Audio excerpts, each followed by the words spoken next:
Inga, question for you as a follow-up. As you think about that new space in Boston, the work you're doing, how does this extend into the community? And Kathy, I'll come to you as a follow-up as well, given what you want to extend out as far as your culture and values to the consumer you're serving, and Kathy, to the fans you're serving.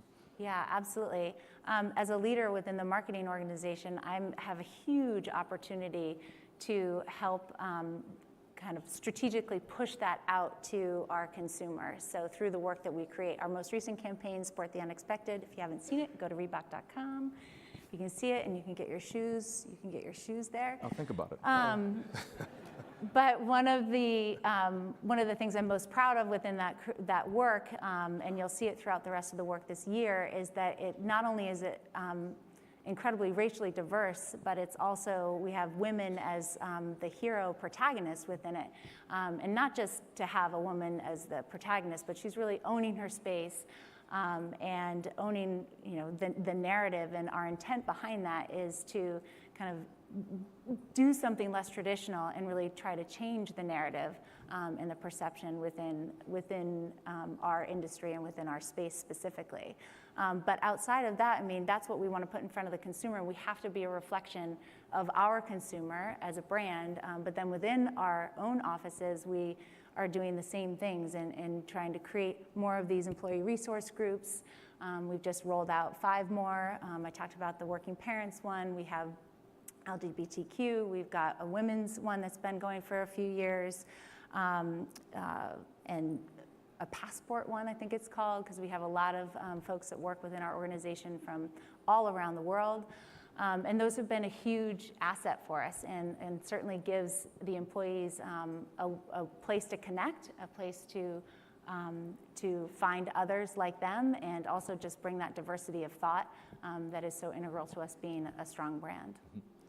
I think just for us, I think this is, the reason why diversity and inclusion is so important, I think, for our industry is because all of our sports reflect the best of that diversity. When you look at the composition of the best teams on the court or on the field, they are diverse, and they know how to work together in order to be successful. And so everything that we do in terms of our community work is the opportunity that sports has to bring people together and to bring communities together, to bring different cultures together.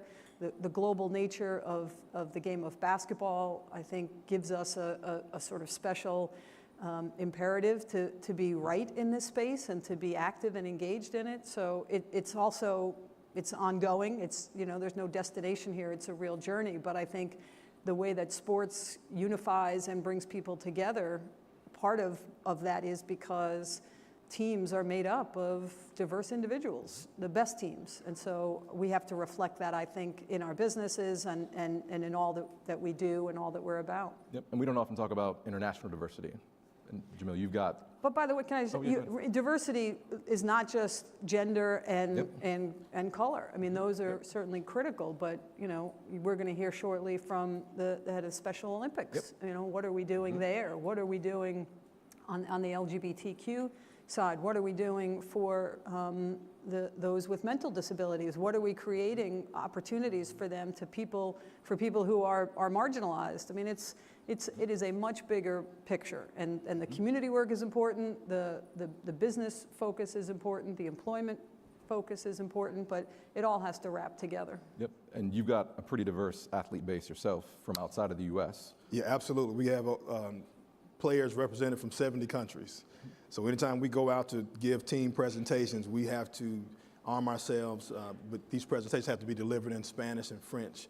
And then there are a lot of Portuguese players that we do have represented. So, part of that is just making the adjustments, like how are we trying to represent them? I know we have 50% of our players are bilingual, which is a great stat. So we're looking for internships for our players. If any companies are out here, come see me afterwards, and we can make that happen. But, those are some of the things that we deal with within Major League Soccer. And they're good problems to have. One of the things I love about our player pool is that the players who come in, they try to learn English. One of the things I want us to do, particularly on my staff, is for us to start learning their languages. Why am I not bilingual? I had Spanish 1 and 2 coming out of high school, but I need to pick that up and make the adjustments so I can meet them where they are as well.